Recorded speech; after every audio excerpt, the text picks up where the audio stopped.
We don't want to have to do this. Put the knife down. Hey! Do it. You take one step, I'm gonna shoot you.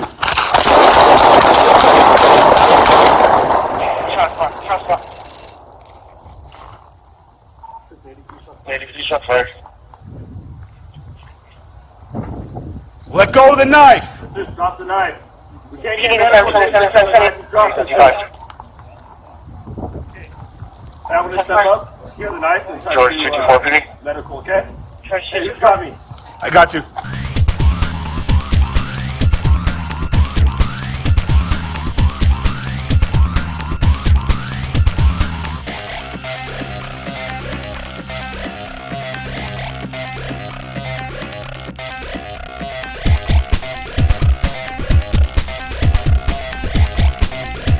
I don't have to do this. Put the knife down. Hey! Do it. You take one step, I'm gonna shoot you.